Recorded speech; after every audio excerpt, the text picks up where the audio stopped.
the WNBA seems to be struggling to maintain interest. Now, it was the final ingredient for the perfect storm.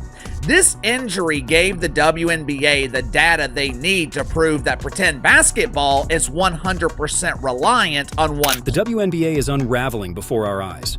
The league that spent the last year parading record-breaking numbers is suddenly gasping for attention, and it all comes down to one brutal truth. Without Caitlin Clark, the WNBA looks more fragile than ever. What was supposed to be a golden era has turned into a ratings disaster.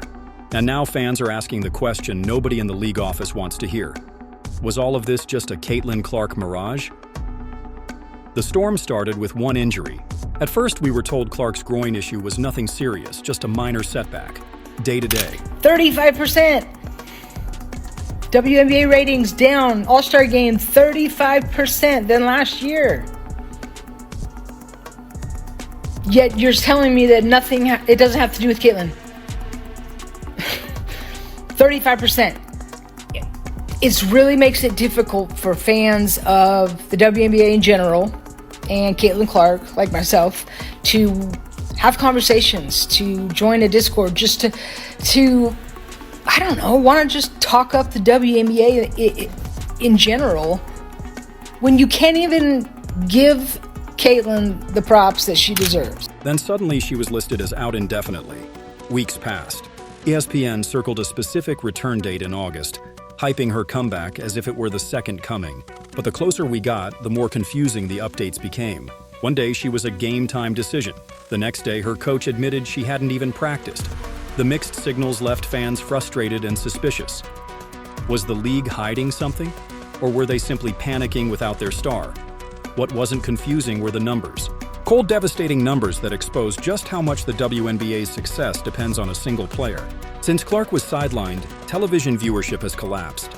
Before her injury, Indiana Fever games averaged nearly 2 million viewers. I think we can focus on our players.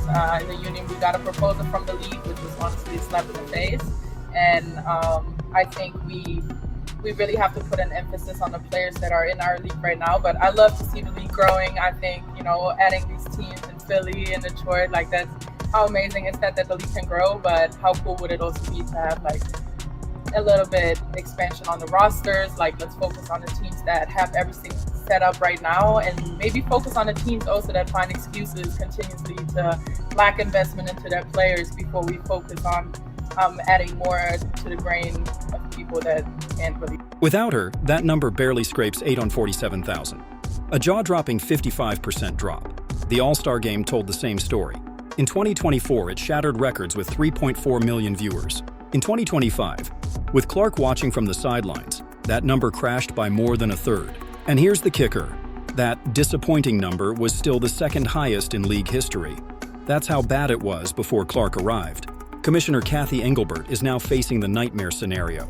Every sports executive dreads a league completely exposed as dependent on one person. Just months ago, she was celebrating expansion plans and billion-dollar media deals. Now she's scrambling to explain why ratings, attendance, and even merchandise sales are tanking without Clark. Fans don't want excuses. They want action. And Engelbert is caught in a storm of criticism, not just from media and fans, but from the players themselves who've spent the summer complaining about officiating and paychecks while the league's foundation crumbles. The salary battle might be the most shocking twist of all. Reports say the league offered players a historic deal. Quadrupled minimum salaries, max contracts hitting $1 million. Saturday, the Indiana Felines and the Chicago Bravado played on CBS. How many of you knew that? How many of you guys watched this game? 2 months ago, this matchup would have been the leading story throughout the media. But when you don't have the rivalry, when you don't have the storyline of Caitlin Clark and Angel Reese, this is just another painfully boring pretend basketball game. Unsurprisingly, the Chicago Bravado got their ass kicked. In a league that bleeds $50 million a year, that's nothing short of a miracle. But the players turned it down. Satu Sabali called the offer a slap in the face. Fans were stunned. A league that has never made a profit, surviving only on NBA subsidies, offered to pay its athletes like stars, and the athletes rejected it. To many, it looked like arrogance, a complete disconnect from reality, and it fueled the harshest criticism yet, that players were demanding NBA most Americans still don't watch. All of this chaos only reinforces one undeniable fact. Caitlin Clark is the WNBA. The numbers don't just suggest it, they scream it. She's responsible for over a quarter of the league's total economic impact. Merchandise sales skyrocketed 500% with Clark at the time. Attendance at Fever games broke records, outdrawing the Indiana Pacers in the very same building. Her games alone accounted for nearly half of the league's total broadcast value. When she debuted against the Chicago Sky, 2.7 million people tuned in.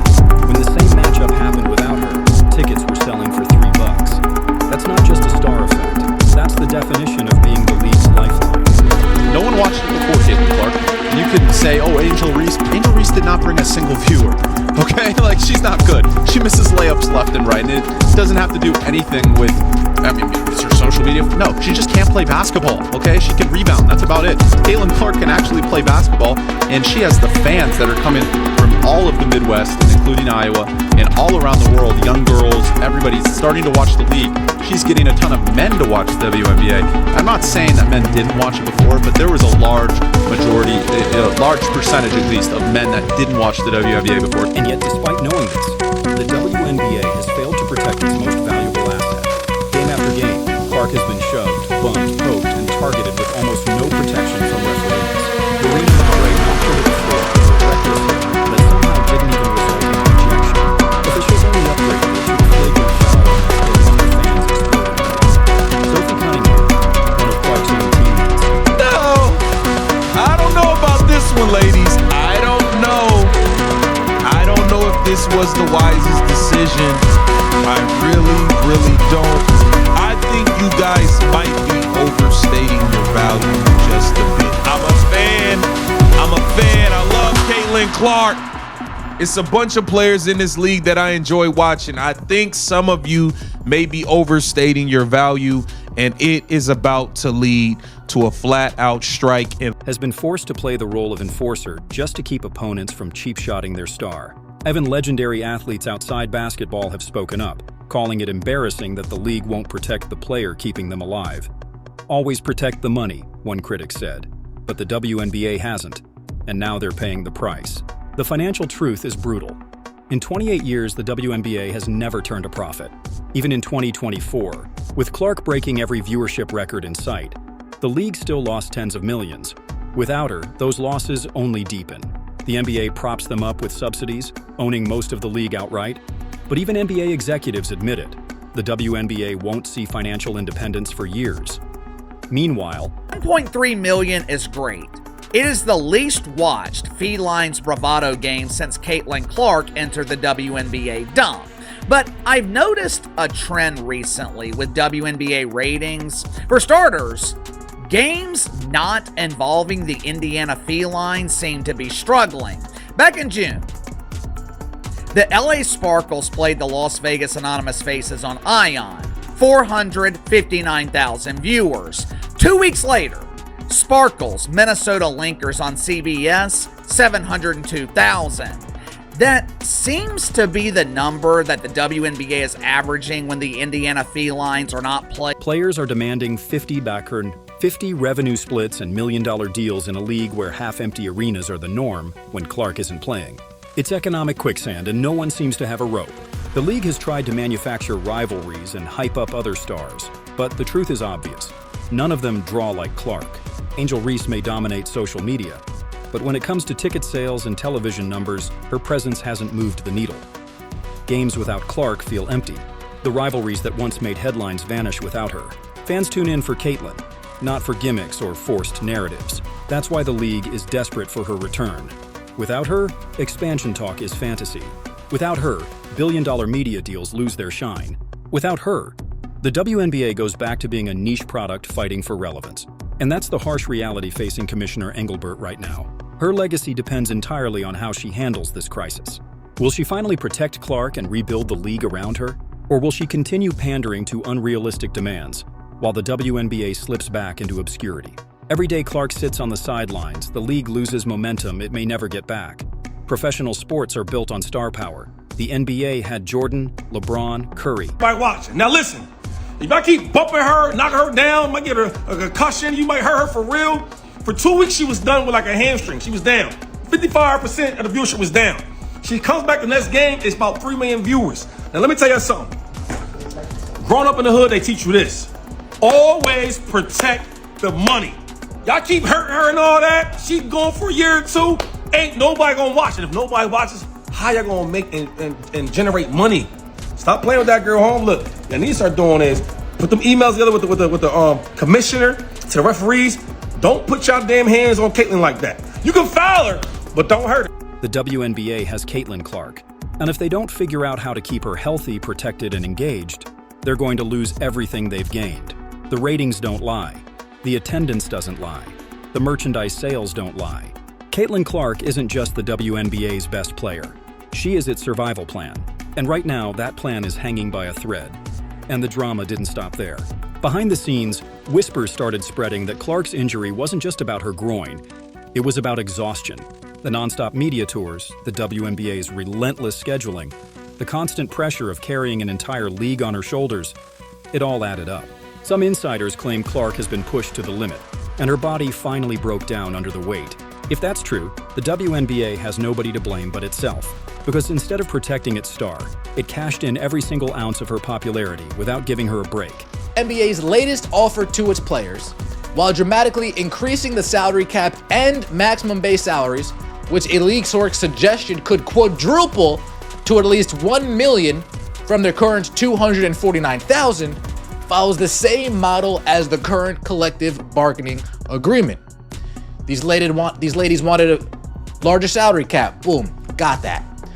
They wanted a larger number when it comes to maximum base salaries. Boom, got that.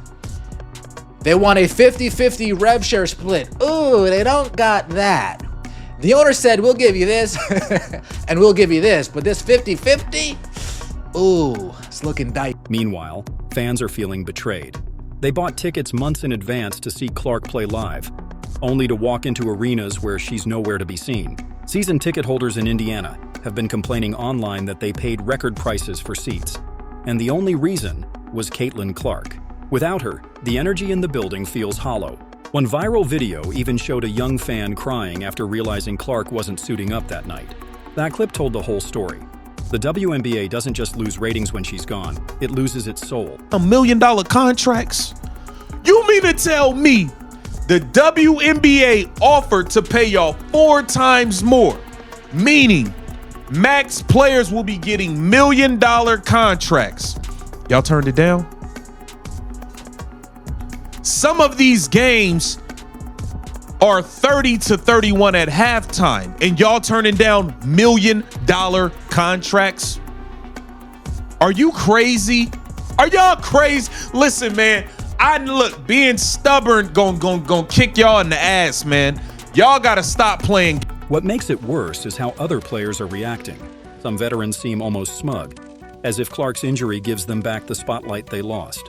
A few even hinted in interviews that the league should stop babying rookies.